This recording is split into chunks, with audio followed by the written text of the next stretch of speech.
आइए मैं आपके सामने कुछ उलमा की ज़िंदगी रखूं कि जब इंसान के पास इल्म दीन आता है तो उसकी ज़िंदगी कैसे गुजरती है, उसकी ज़िंदगी कैसे निखरती है।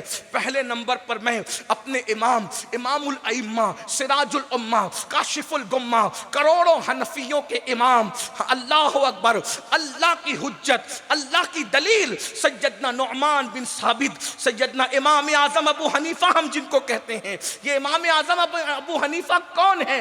दाता अली हुजवेरी के ये इमाम है, गरीब नवाज के ये इमाम है, महबूब इलाही के ये इमाम है, साबिर कलियर के ये इमाम है। सैयदना इमाम आज़म अबू हनीफा फुरूई फ़िक़ही मसाइल में हम जिनके मुक़ल्लिद हैं वो इमाम आज़म अबू हनीफा की ज़िंदगी देखो। देखो इसको कहते हैं आलिम, और आलिम की ज़िंदगी क्या है। एक मरतबा सैयदना इमाम आज़म अबू हनीफा रदी अल्लाह तबारक व तआला के जूतियों के अंदर गोबर लग गया, और गोबर जब लगा तो आप जो है उस गोबर को छुड़ाने के लिए आपने पैर को झटकने की कोशिश की। जरा गौर करना, जब अल्लाह का खौफ दिल में आता है जिंदगी कितनी मोहतात हो जाती है, जिंदगी में कितनी एहतियात पैदा हो जाती है। अल्लाह अकबर, पैर को झटकने की कोशिश की, अल्लाह अकबर, वो पैर की जूती में गोबर लगा हुआ था, पैर झटक करके छुड़ाना चाहते थे गोबर को, लेकिन वो गोबर उड़ा और उड़ने के बाद दीवार पर जाकर के लग गया। दीवारें उस दौर में मिट्टी की हुआ करती थी। इमाम आज़म अबू हनीफा ने अब वो मिट्टी की दीवार से गोबर को साफ करने की कोशिश की तो दीवार की मिट्टी का जब वो निकल गई, दीवार की मिट्टी का निकलना था। अल्लाह अकबर, ये है यख्शल्लाह की मंजिल पर फाइज लोग, ये है अल्लाह वाले लोग, ये है उलमा लोग, ये है नाइबीन रसूल। अल्लाह अकबर, अल्लाह अकबर। इमाम आज़म अबू हनीफा तड़प गए, किसी की दीवार की मिट्टी मेरी वजह से गिर गई, अब उससे मुआफ़ी मांगना चाहिए। इसलिए कि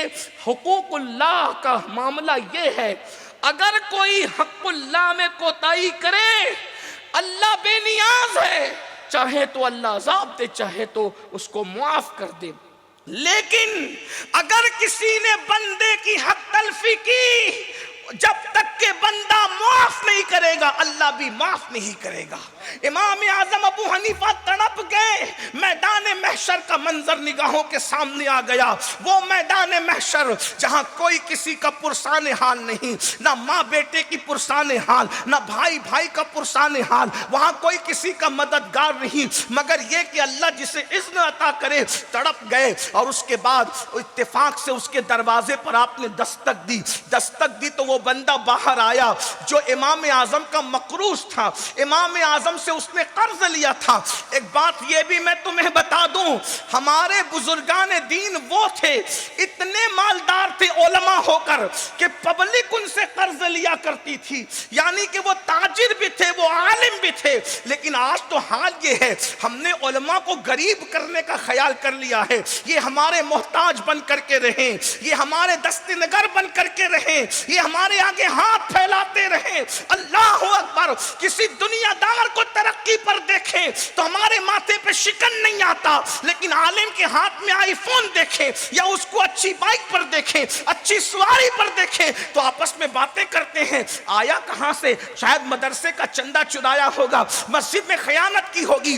अरे नादान, जब तू मस्जिद के अंदर सिर्फ 2 रकअत पढ़ने के लिए आता है हफ्ते में एक बार, तो अल्लाह तुझे इतना अता करता है, जो 5 वक्त सबके आगे खड़ा रहता है, अल्लाह उसको कितनी बरकत अता करता होगा।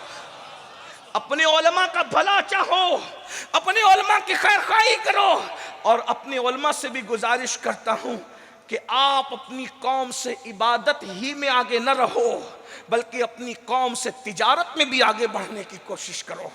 हमें तो बहुत आगे जाना है।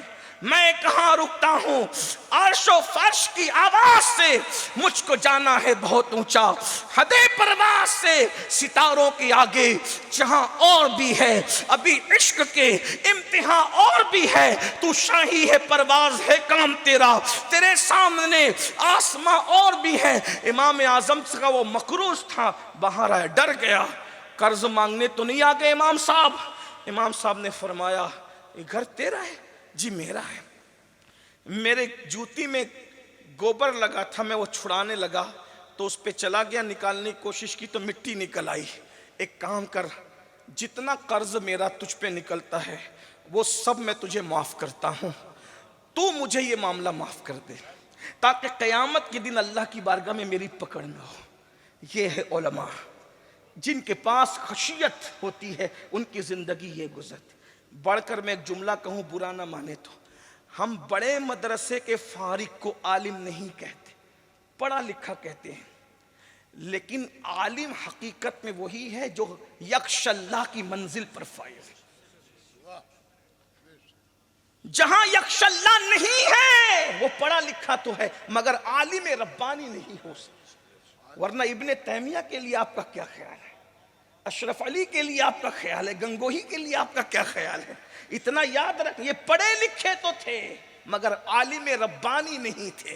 अगर आलिम रब्बानी होते तो अल्लाह का खौफ होता, और अल्लाह का खौफ वाला तो एक आम आदमी की हक तलफी नहीं करता, वो रसूल की हक तलफी कैसे कर सकता?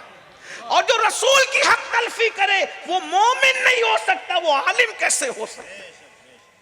इसलिए याद रखना, जहां यक्शल्लाह है, जहां अल्लाह का खौफ है, वहीं पर फैजान इल्म मौजूद है। आइए, आज हमारे माशरे के अंदर तूफान है, तूफान है। मस्जिद भरने के लिए कितनी तकरीरें हो रही है, कोई जाने तैयार है मस्जिद में? पूरी रात के 2-2, 3-3 बजे तक जलसा सुनते हैं, ऐशा पढ़ के नहीं आएंगे जलसे में, और जाके भी ऐशा नहीं पढ़ना और फजर भी नहीं पढ़ना। वजह, उनको पता ही नहीं कि नमाज क्या है। काश कि हम इनको एजुकेट करते कि नमाज क्या है, नमाज क्या है। अगर हम पढ़े लिखे होते, हमारे पास इल्म होता, आप देखना कि आलिम जल्दी नमाज को तर्क करने वाला नहीं मिलेगा। फिर आलिम से मुराद वही जो यक्शल्लाह की मंजिल पे फाइज है, आपको कभी नहीं मिलेगा आलिम को कभी। हम तो ऐसे आलिम को जानते, मुझे याद आ रहा है अपने इमाम का सफ़र। हमारे इमाम सैयदी आला हज़रत इमाम अहले सुन्नत रदी अल्लाह तबारक व तआला एक सफ़र में जा रहे थे, सफ़र कर रहे थे।